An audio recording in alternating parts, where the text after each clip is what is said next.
trabajo más sexy del siglo XXI, mitos y realidades.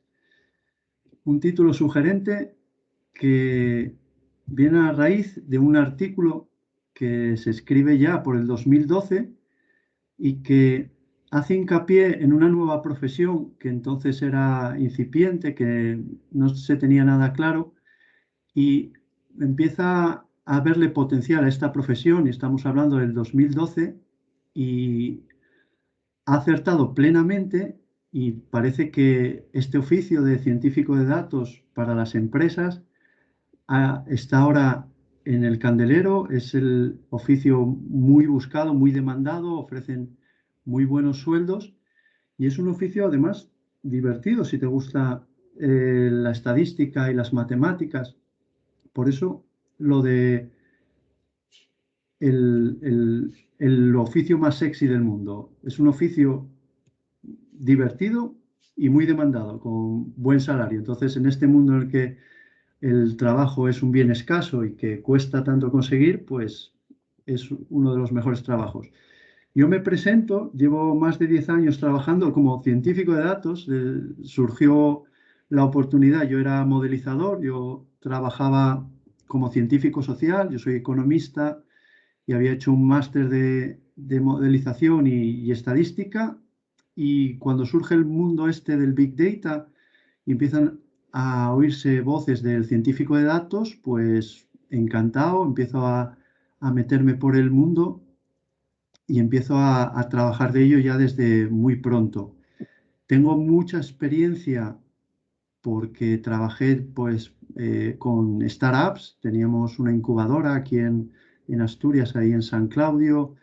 He trabajado para empresas grandes como SAGE, con el tema este de la retención de clientes, que fue un gran éxito. Y, por ejemplo, un análisis deportivo, por una casualidad de la vida, por conocidos, a Roberto Bautista, un tenista del ATP, pues le hice la analítica en el año 2012, me parece. Sí, 2012. Y quisiera romper el hielo, que os sentaseis y os acomodaseis con un vídeo. Este vídeo es de una doctora de matemáticas de Harvard que escribió un libro que se llama Armas de Destrucción Matemática y es muy inspiradora para conocer la ética que hay detrás de la algoritmia. Y es cuando las matemáticas, la estadística se ponen en la sociedad y es parte de nuestro oficio, puede haber distorsiones y problemas que generan como cualquier otra actividad humana. En este punto, y quizás otro que voy a comentar antes, los pongo antes de presentaros el oficio en su totalidad para que le deis una pensada a lo largo de la charla y quizás al final poder desarrollar este tema y pensarlo profundamente. Igual son puntos en los que estáis interesados. También deciros que desde Merkel le damos mucha importancia a este tema de la ética de la algoritmia y de la ética del trabajo y los valores en general. Por eso creo que es un buen punto para romper el hielo. Voy a ponerlo, que lo tengo aquí, y si no hay ningún problema, pues lo iréis viendo.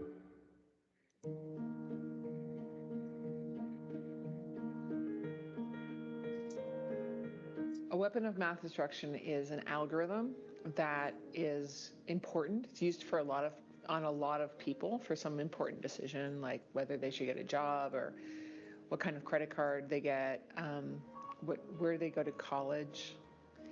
So it's important. It's important to the people that are targeted by the algorithm. It's also secret to them, though. It's usually a scoring system that they don't understand. They often don't even know they're being scored. And so it's already secret and important. So as you can imagine, it sometimes makes mistakes. So that's a third characteristic. So it's unfair to some individuals, and it's unappealable. So it's unfair, but they don't even maybe know how to make it corrected, or they don't know it was unfair, or they don't even know it happened. Since a lot of these things happen without our knowledge, at least in the States, so you could apply for a job and the resume you send in will go through an algorithm. It'll be You know, a computer will pick up the words on your application, your resume, and the words themselves will be scrutinized by the algorithm. So if you don't get through the filter, which is what it sort of acts as, a filter, you don't ever get to talk to a human. You don't get an interview.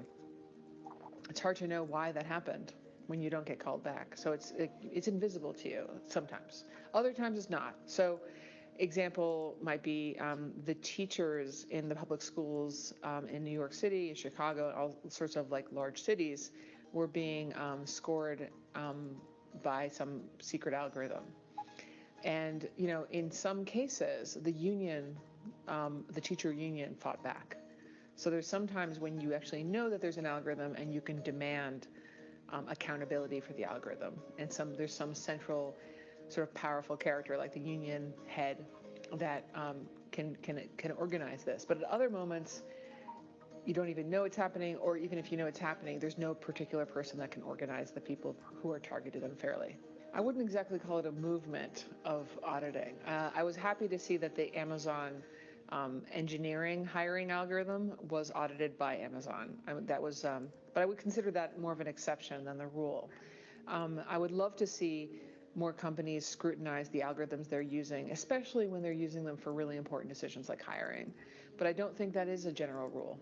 People are under the impression that, like, you know, as long as you don't use the race of somebody or the ethnicity or the gender, then you can't be racist or sexist. Of course, that's not true at all. The thing about big data is that it picks up signals. It picks up sort of proxies, correlations with gender, with race. And that happens a lot, and it happens all the time and easily because race and gender are so important in our society. So it's really a product of our society that's reflected back to us in the way that algorithms work. As to the question of whether you can debias it, I don't think I mean, possibly. I mean, there's possible ways of sort of decorrelating data to race or decorrelating data to gender. But that doesn't actually necessarily mean that once you stick it into an algorithm, that the algorithm itself behaves fairly. So my impression is that no matter what you try to do to prepare your data, at the end of the day, you also have to check that your algorithm is working well. So I just want to make it clear that I'm not inventing something when I say we should regulate algorithms. What I'm saying is, for the most part anyway, we should enforce the laws we already have. So algorithms are being used in areas that have anti-discrimination laws. I know more about the United States, but I'll focus on that. But when you're extending credit, when a credit card company is deciding who to give loans to, or when you're hiring somebody, or when you're deciding who to put in prison for how long, all of those sort of contexts have laws around them, constitutional laws, anti-discrimination laws, and really all I'm asking for is to enforce the laws. And I'm saying we need to have a very explicit guidance from the regulator, whichever regulator is in charge of this, saying what that means. How do you translate that law, which we've had on the books for decades? How do you translate that in the world of big data algorithms? Because nowadays, those decisions are made with algorithms. So how do we know if those decisions are made legally? And I'm just asking for a translation of the law into the language of machine learning.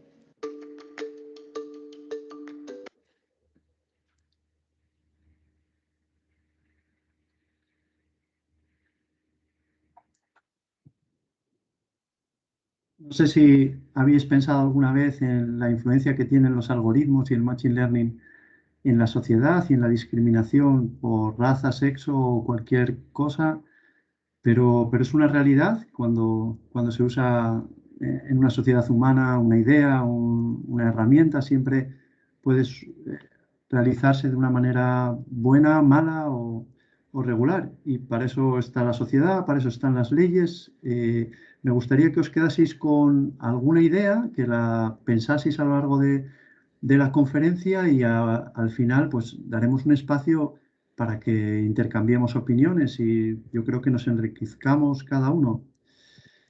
Otro punto que quisiera poner sobre la mesa para esa discusión final es esta idea que salió de un libro que acabo de leer, que es que decía el libro que en la revolución industrial se sustituyó el músculo humano por máquinas, las máquinas de vapor, las eléctricas, y ahora se está sustituyendo el cerebro por la inteligencia artificial.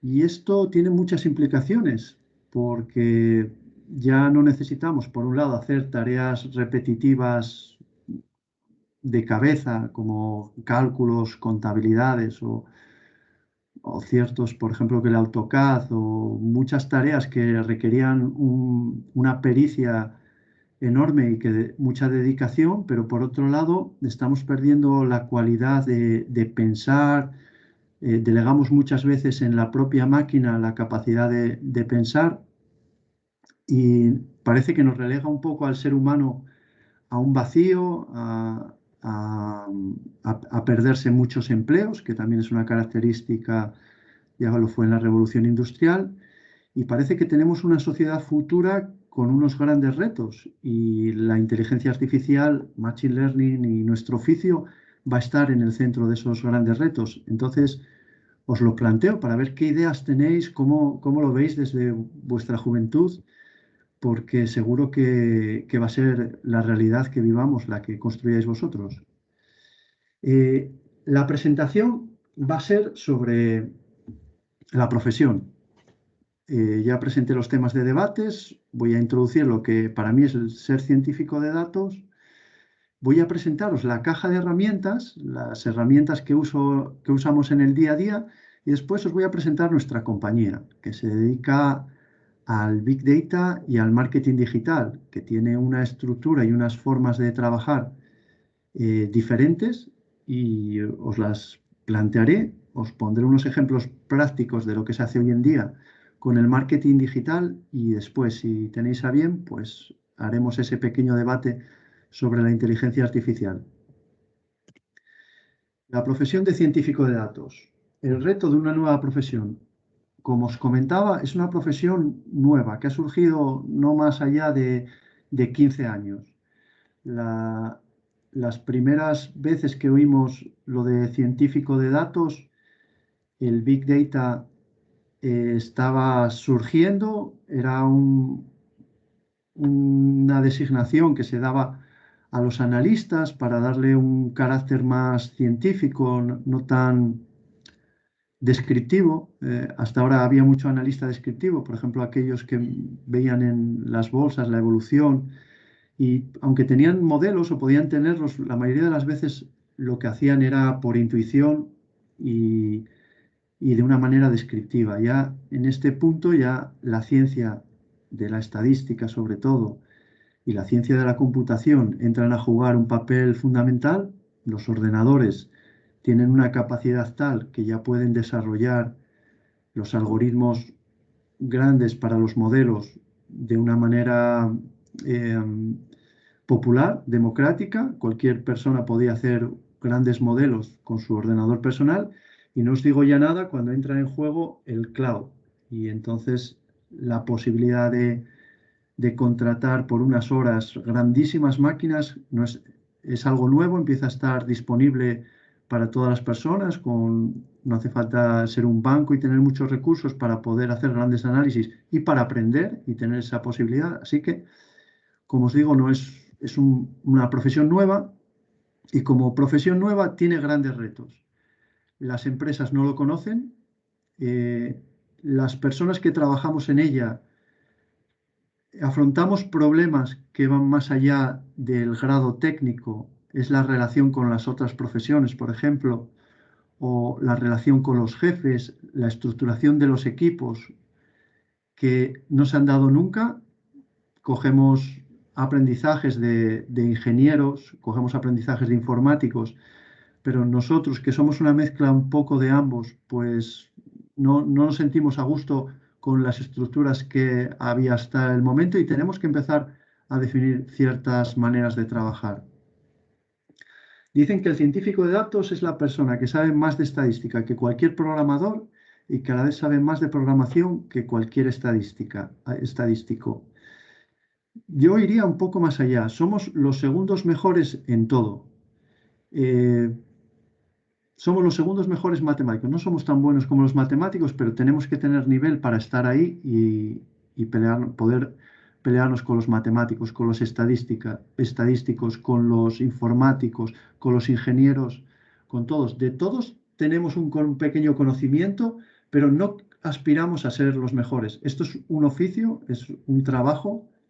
Los matemáticos tienen su campo, los físicos tienen su campo y nosotros estamos construyendo el nuestro. Y es un campo que mezcla muchas disciplinas y cobra sentido en la empresa tomando valor. Es un oficio también. ¿Qué es lo que se espera de un científico de datos, sobre todo cuando no conocéis a nadie o estáis leyendo por ahí Stack Overflow o estáis investigando vuestros Machine Learning? Pues vais a tener la idea de que el trabajo de científico de datos, pues eso, que es un 80% de Machine Learning y un 20% de Deep Learning. ¿Y qué va? No tiene nada que ver con eso. El científico de datos pasa su mayor parte del tiempo gestionando datos y limpiando datos, incluso peleando con ciertas personas vía mail para que te den datos, que te den accesos.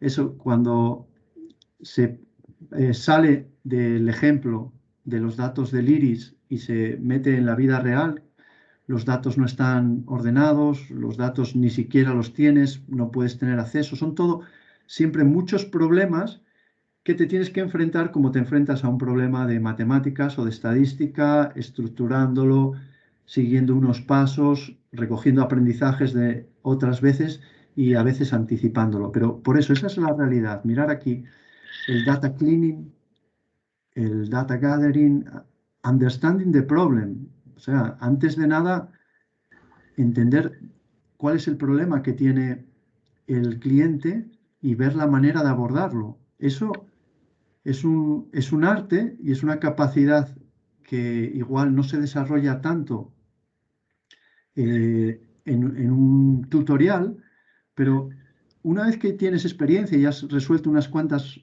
cosas con tu modelo, eres capaz de extraerlo y multiplicar las posibilidades y establecerle al cliente nuevas soluciones con tu experiencia y tus modelos. Entonces, podríamos decir que un científico de datos hay muchos pilares, pero bueno, hay y muchas especializaciones. Yo quiero pensar que uno de los pilares sería el negocio, conocer bien el mercado en el que se está. Otro pilar sería la estadística y la modelización.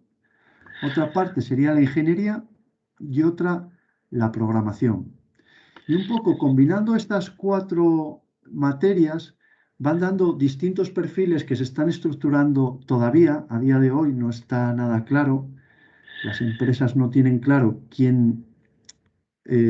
los perfiles que necesita, en qué parte se debe especializar.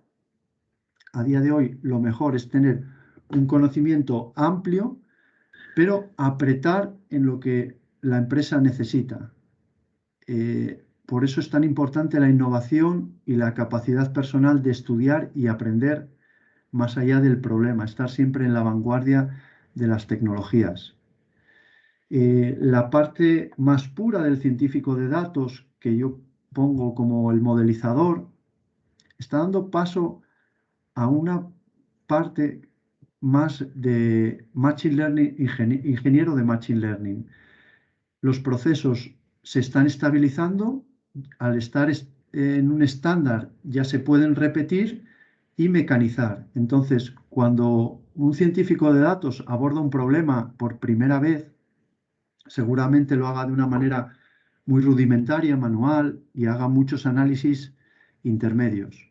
Pero una vez que el problema ya está resuelto y ha buscado el mejor modelo y la mejor secuencia del algoritmo, este modelo seguramente se pueda ya instrumentalizar, hacer un machine learning con la necesidad de un ingeniero que conozca el cloud, por ejemplo, y que nos estructure la infraestructura para tener el proceso que ha hecho el científico de datos de una manera artesanal, pues de una manera más sofisticada, como si fuese una fábrica. Pasa del artesano a la fabricación en planta. Después tenemos el software engineer. Para comunicarnos con los ordenadores necesitamos un software, necesitamos un lenguaje. Hace falta estructurar ese lenguaje, ya no es un acesto, no son comandos sencillos, ya es toda una serie de códigos en distintos lenguajes, algunas veces que requieren de un conocimiento profundo del software y de su estructura. Entonces, hay ciertos perfiles de ingeniero de software que son necesarios también como científico de datos. El data analyst lo consideramos como la parte más descriptiva y más cercana al negocio. Sería el clásico analista de datos que se incorpora últimamente con muchos conocimientos de SQL, con conocimientos también de modelización. Ahora, es muy fácil adquirir esos conocimientos. Hay muchos tutoriales y desde másters a pequeños ejemplos y guías por internet. Es muy fácil conseguir conocimientos de modelización y machine learning. Así que los analistas clásicos están también formándose en esas materias, aunque no es su especialidad. Para su especialidad es conocer el negocio y aportar soluciones con los métodos que tiene el machine learning. Y después estaría el data engineer, que nosotros lo relacionamos con la parte del front, es la recogida de datos y puede ser tanto de la página web como de sensores, como de múltiples dispositivos hoy en día, múltiples canales, múltiples fuentes. Básicamente lo que hace es la recogida.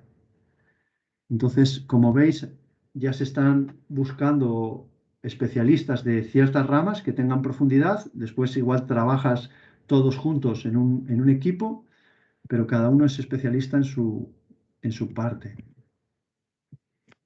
A ver, que no me va. Vale, sí. Otra cosa interesante es cuáles son los lenguajes de programación que lo están petando en estos momentos.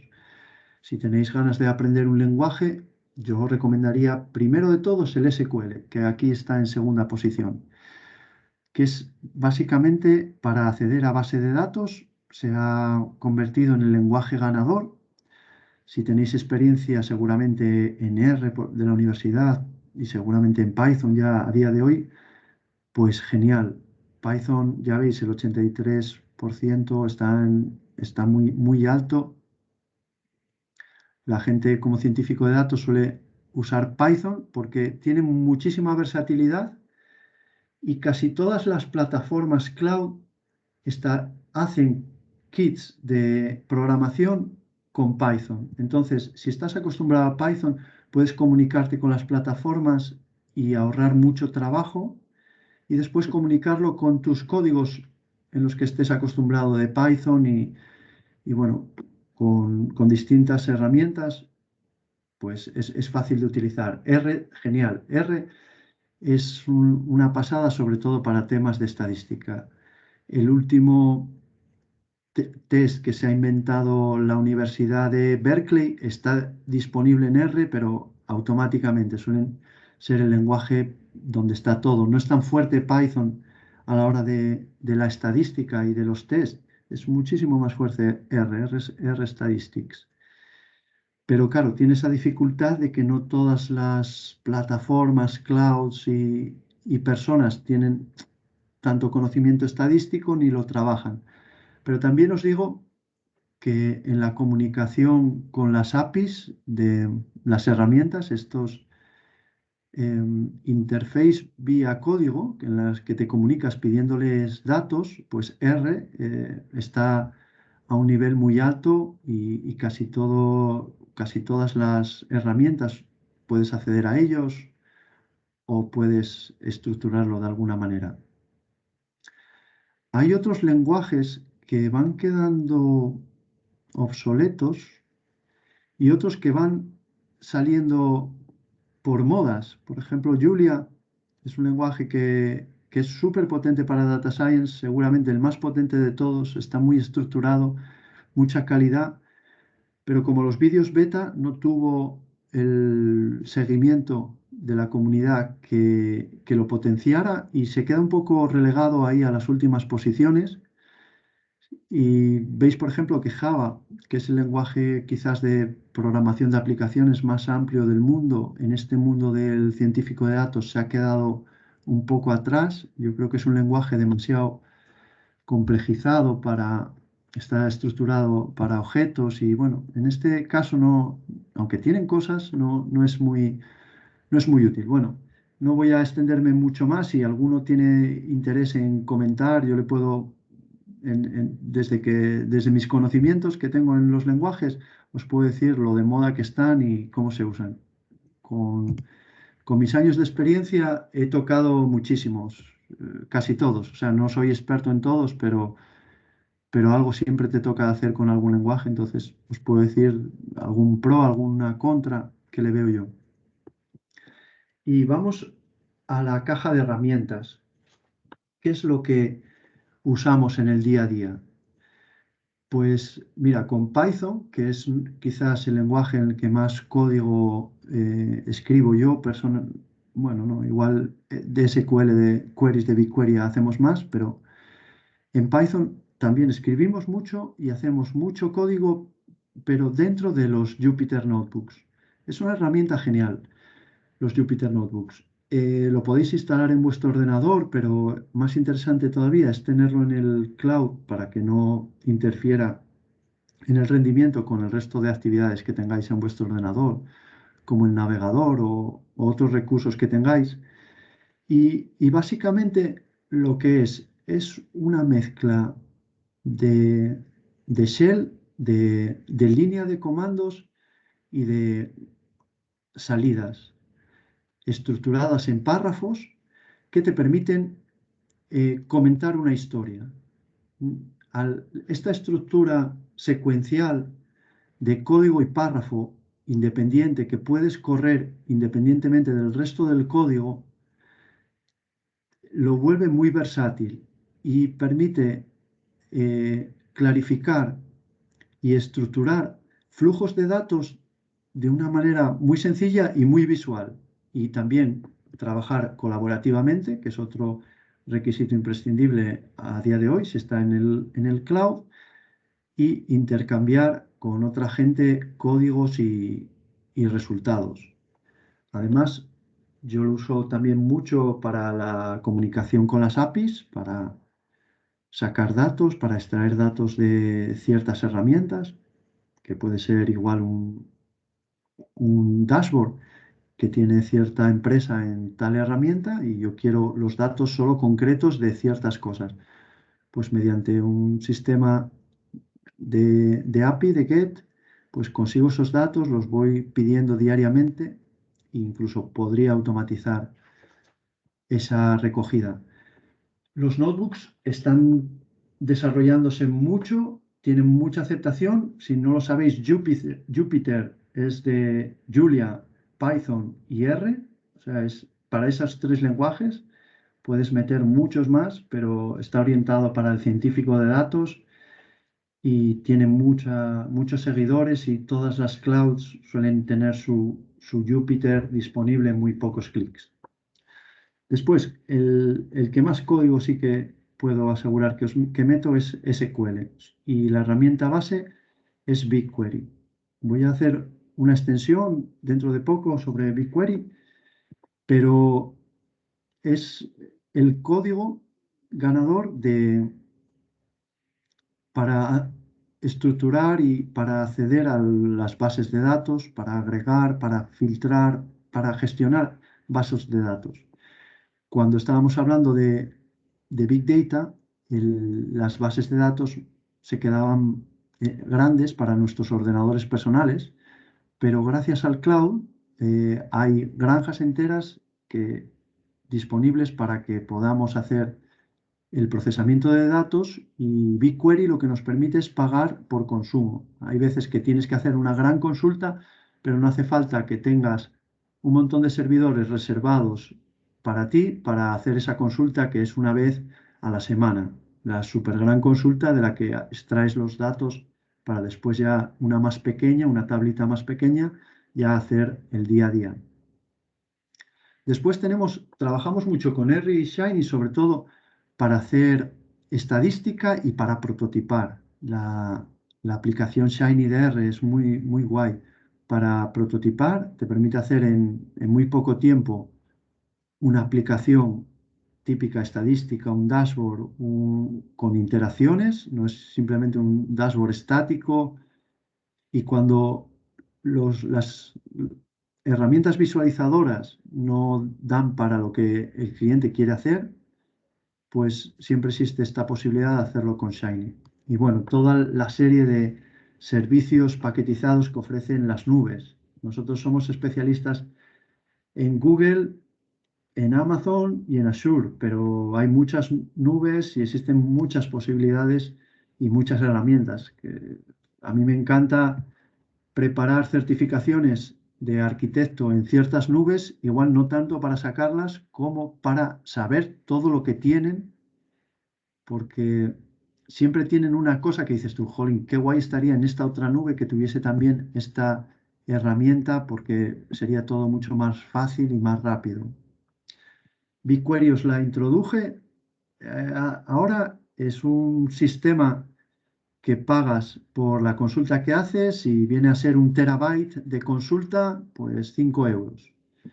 Rara vez se consulta 1 TB, pero si tú necesitas mover 1 TB, que seguramente vayas a sacar valor suficiente como para pagar esos 5 euros y mucho más, una hora de Data Science es bastante más que 5 euros, o sea que mejor que estar esperando en una base de datos pequeña, te lanzas a BigQuery, pones ahí los datos y le consultas, así que está teniendo muchísimo éxito. Y para trabajar con BigQuery, pues bueno, se le puede enlazar datos de todas las herramientas que penséis, eso ya se encarga Google de hacer esos conectores y que todo fluya rápido y fácil. Hago hincapié aquí en que básicamente el 80% del tiempo del científico de datos se basa en el procesado de datos, no tanto, y 20% sería en el modelado.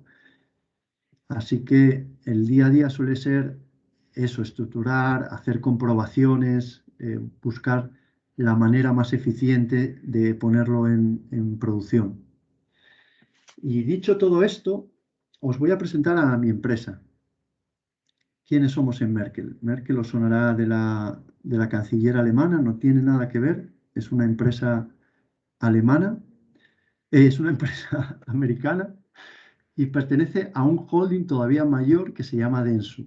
A ver, Merkel, estos números son los de Merkel y veis que tiene presencia en América, que es donde originó y es donde tiene la gran cantidad de profesionales. En EMEA, que es la zona de Europa, pues tenemos también muchísimos sitios y muchos profesionales. Y en la APAC, la zona de Asia y Australia también.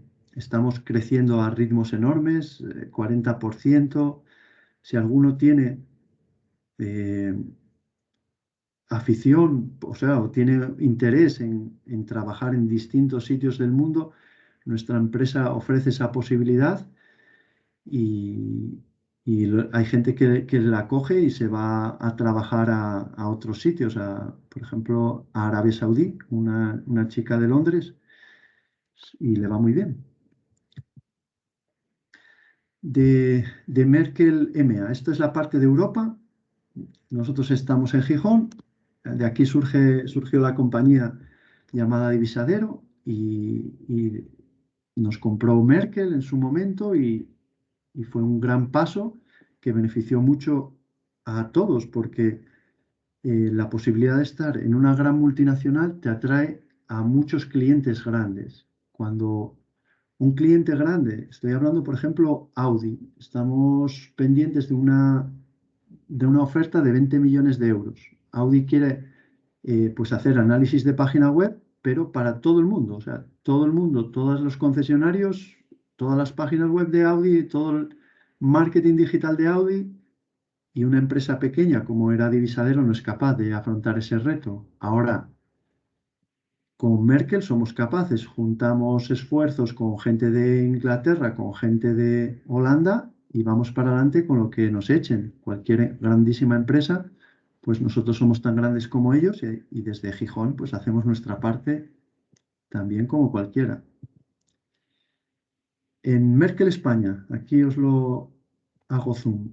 En Gijón somos más de 94. Estos números se quedan ya obsoletos, esto va creciendo, crece muchísimo y hay gente en Madrid y gente en Barcelona, que es donde están los clientes. Entonces, cuando hay que tratar con ellos directamente, cuando se necesita un trato más humano, no un trabajo más de back o de, o de llamada por videoconferencia, pues trabajamos desde allí.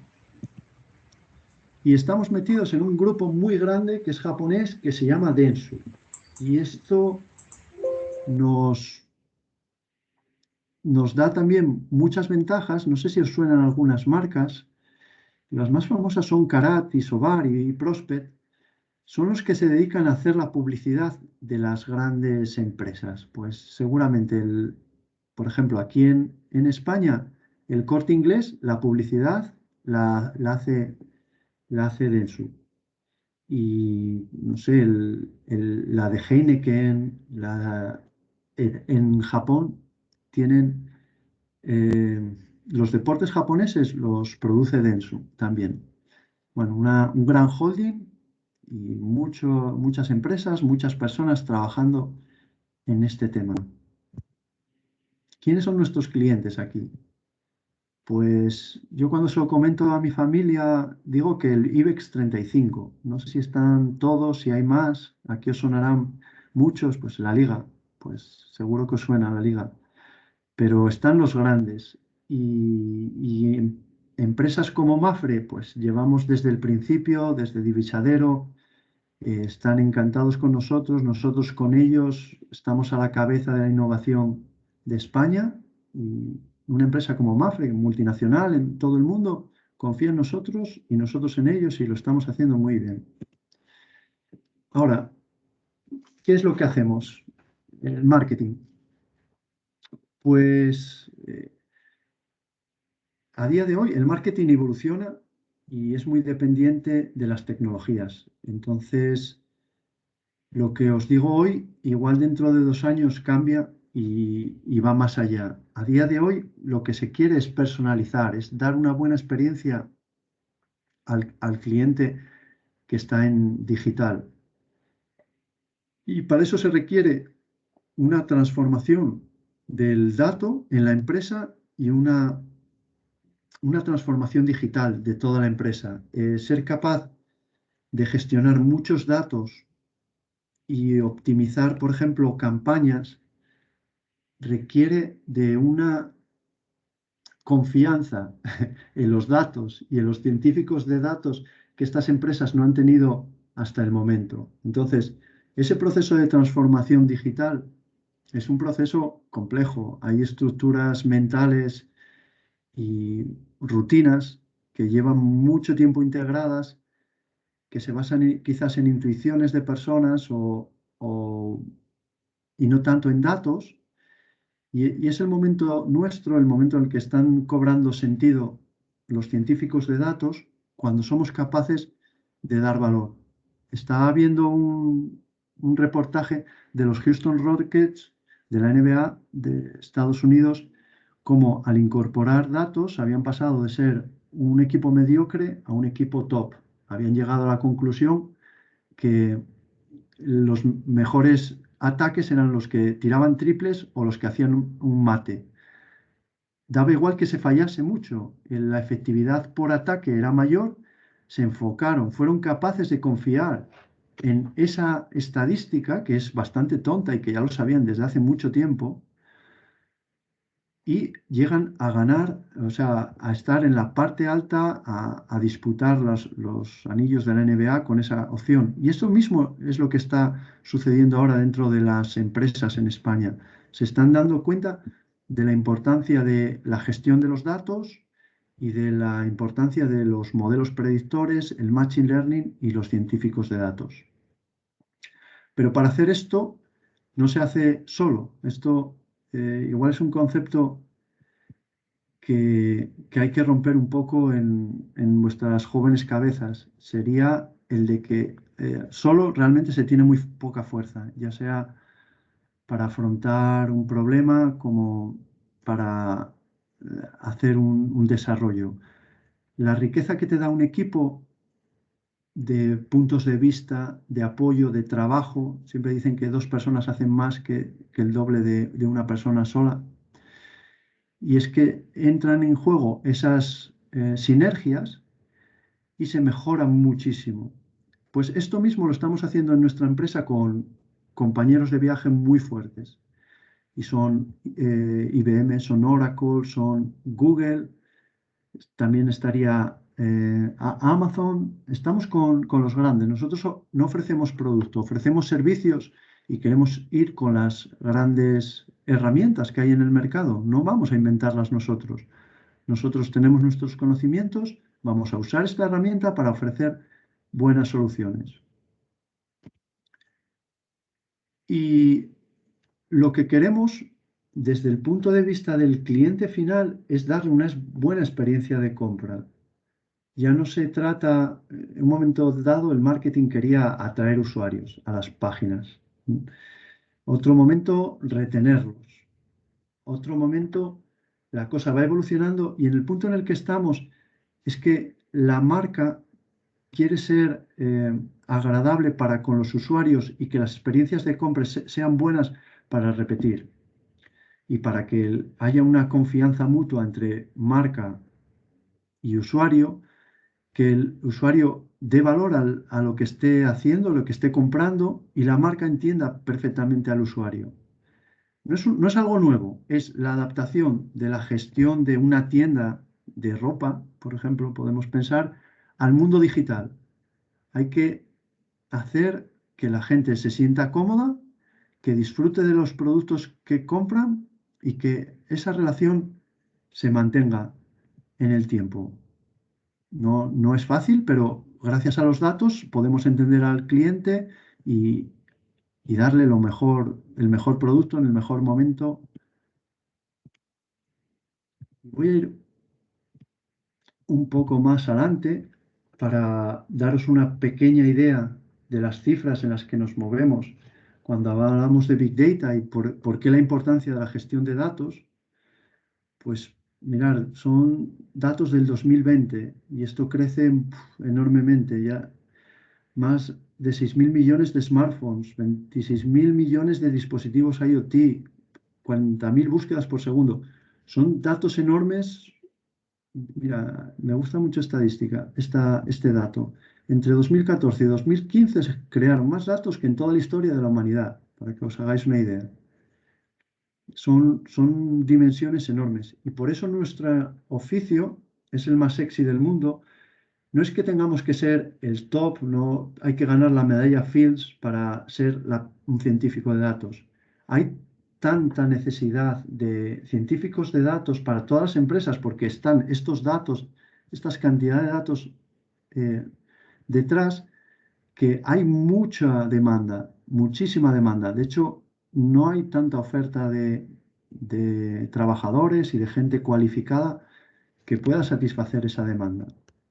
Así que estamos en el momento óptimo. También os diría que no os volváis arrogantes y que sigáis aprendiendo, porque la arrogancia suele ir contra la calidad y las ganas de aprender. Cuando crees que ya lo sabes todo, no sueles aprender más. Y esto también os digo, si os quedáis con vuestra arrogancia, en 2 años os quedáis fuera, ¿eh? Esto, las herramientas, las modas, los clientes también cambian y hay que estar siempre a la última. Lo único que os diría que os atéis a ello en todo el viaje, en vuestro viaje, es la estadística, las matemáticas. Eso siempre podéis tenerlo ahí porque cambie lo que cambie, las tecnologías, las matemáticas y las estadísticas siempre están ahí. O sea que si mejoráis en vuestra calidad en ese aspecto, siempre os va a venir bien. ¿Qué hacemos en el marketing digital, ¿no? Casos prácticos. Vamos a llevarlo un poco a tierra. Queremos hacer buenas experiencias del cliente, Merkel y casi todo el mundo que hace marketing digital, pero nosotros, pues uno de los productos que tenemos es un sistema de recomendación. Seguro que os suena de Spotify o de los productos de Amazon, que pues nosotros se lo ofrecemos a los clientes. Por ejemplo, Mafre, el tipo de seguro que te ofrece en la página web, está basado en las preferencias que vamos intuyendo a través de tu navegación y de las cosas que vas metiendo en los formularios.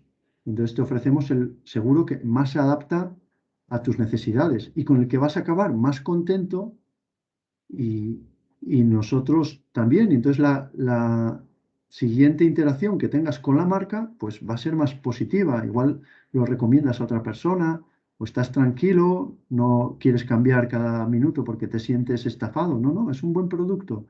Nosotros sabemos que como otro montón de gente que era como tú, han comprado este producto y están encantados. Así que usuarios similares, recomendaciones similares. Segmentación de audiencias. Esto es un problema viejo. Me acuerdo en la universidad, el tema de Camins ya nos lo daban hace 20 años. Agrupar los usuarios por múltiples variables. Es un conocimiento experto que te permite tratar a usuarios diferentes de maneras diferentes. Ya no es un usuario único que le doy el mismo mensaje que es mucha gente pues no le apetece, no le entiende porque está en otra movida.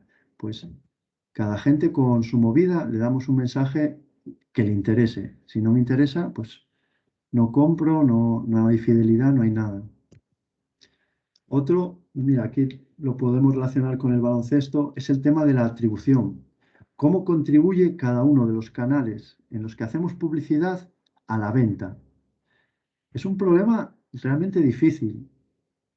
Hay muchos métodos, se suena hasta Markov, hay una teoría de juegos detrás para optimizar, pero no es definitivo. Y sobre todo cuando los canales tienen restricciones, porque igual un canal de Amazon te dan un descuento si llegas a cierta cantidad, la agencia quiere gastar más en esta por histórico, porque intuye. Estamos también muchas veces intentando demostrar como matemáticamente los datos se ajustan a la realidad y predicen mejor que sus intuiciones. No es fácil tampoco y va más allá de la estadística y las matemáticas. Otro caso tipo puede ser este de vender offline a gente que va a nuestra página web. A la página web, por ejemplo, de Mafre, pues quieren terminar la compra con una persona porque no se sienten seguros, son gente sobre todo mayor que prefiere tener una persona de referencia o incluso ir a la tienda más cercana que tenga a acabar la compra. Pues también facilitarle, intentar que el cliente encuentre una experiencia agradable.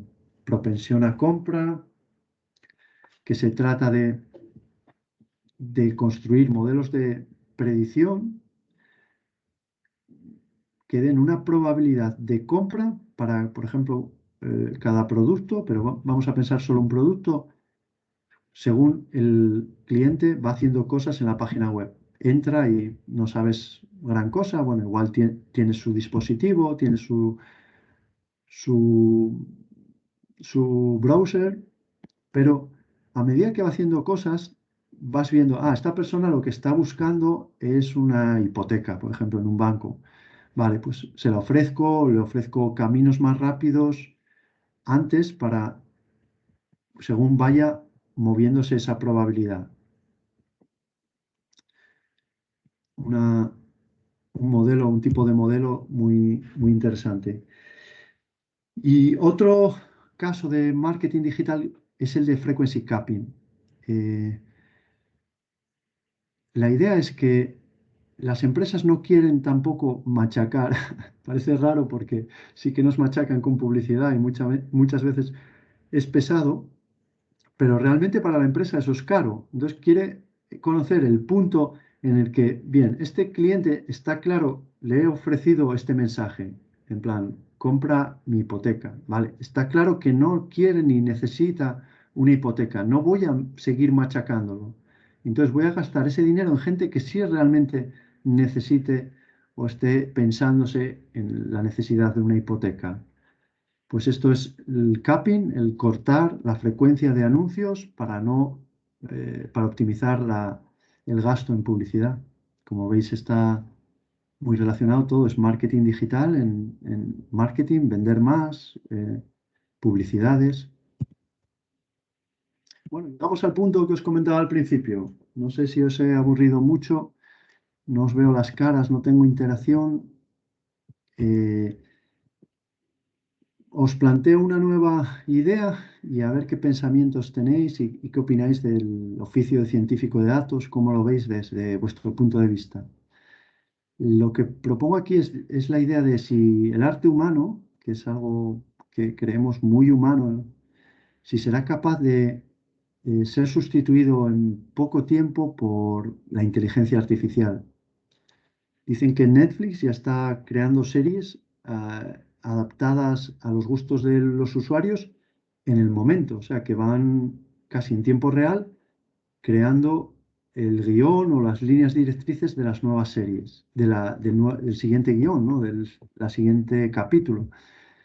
Puede que lleguemos al punto en el que nos planteen una música, una, una novela o una foto que nos llegue a conmover y sea hecha con inteligencia artificial. ¿Creéis que ese punto está cerca o que todavía nos llevará mucho? Venga, abro un poco el micro a todos.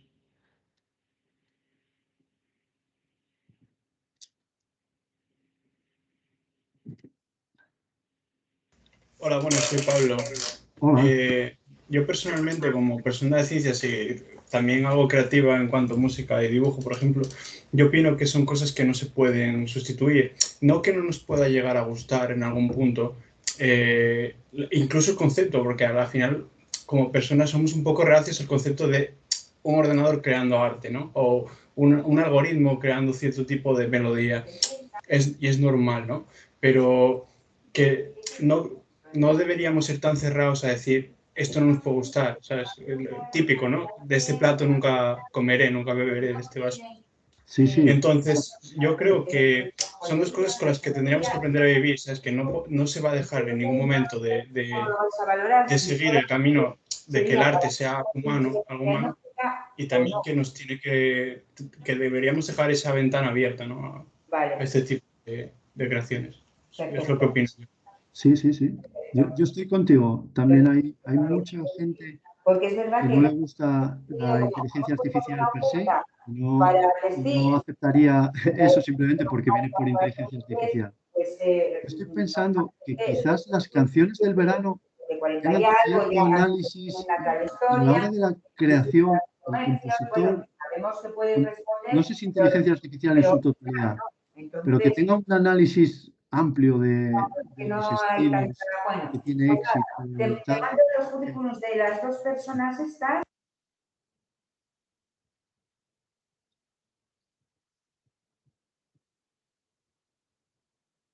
¿No os llamó a ninguno la atención el tema de la ética de los algoritmos? ¿Le echasteis una pensada? ¿Os parece que hay que tener cuidado con el machine learning y los algoritmos de cara a no discriminar a las gentes? Bueno, yo también, perdón por acaparar el micrófono respecto a esto. No, no, te lo agradezco, que parece que no hay nadie más. Yo venía pensando en un artículo que leí hace poco sobre que hacía un poco la analogía a la psicohistoria de Asimov en la fundación y decían un poco que el científico de datos actual es lo más parecido al psicohistoriador, ¿no? Claro, la psicohistoria se basa en la premisa esa que podemos tomar estadísticamente el comportamiento de volúmenes humanos muy grandes, ¿no? Entonces, claro, hoy en día no tenemos ese volumen de gente a la que poder estudiar, pero sí los datos que generan, ¿no? Entonces ahí está el punto, ¿no? Entonces, claro, una de las premisas en la psicohistoria era que la gente no debería saber por dónde se le está guiando, ¿no? Entonces, yo te quería preguntar un poco respecto a esto.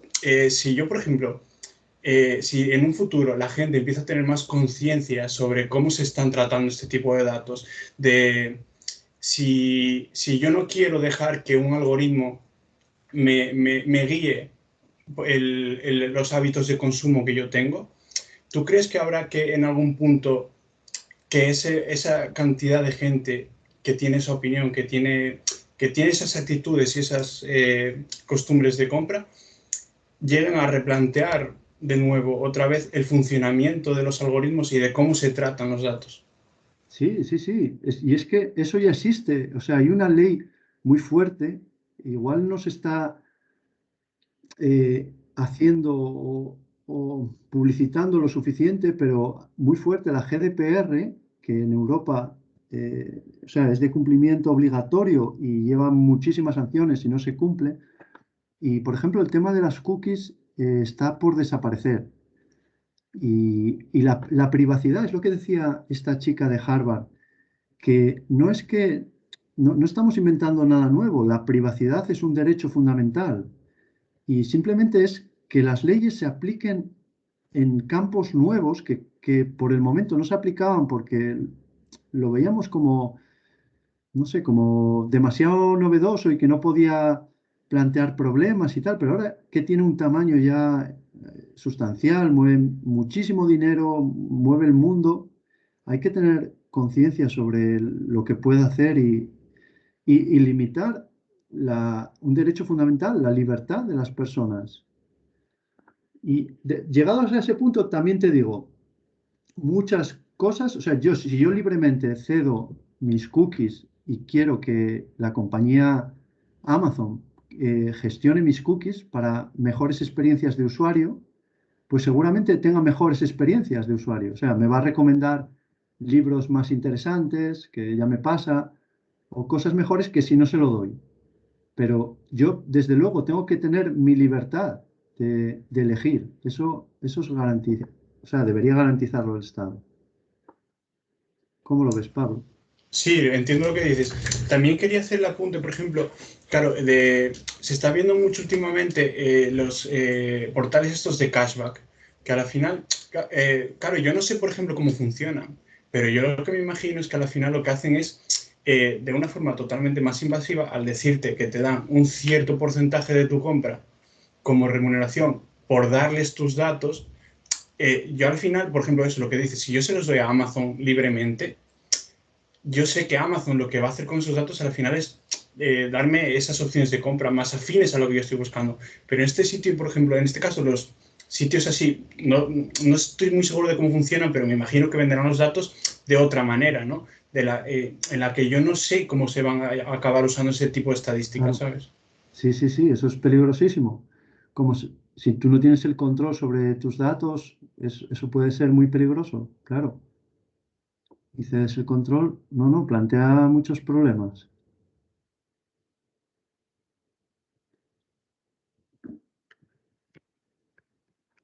¿Nadie más quiere intervenir? Ya vamos, son las 2 pasadas. A ver, tienes que entender una cosa. Mis alumnos son de primero, entonces hay algunas cosas que a lo mejor les quedan un poco grandes. Entonces, por eso. Y además, bueno, ya son las 2, ya es el momento de casi de acabar. Vale, pues lo dejamos aquí. Yo Muchas gracias por la charla. ofrezco mi mail para que me escribáis. Ok. Os puedo ofrecer también la PPT y cualquier consejo que os pueda dar del oficio, de la realidad del día a día, pues yo encantado. Muy bien. Muchas gracias. Gracias a vosotros. Un Chao. placer. Chao. Gracias, hasta luego. Chao, chao.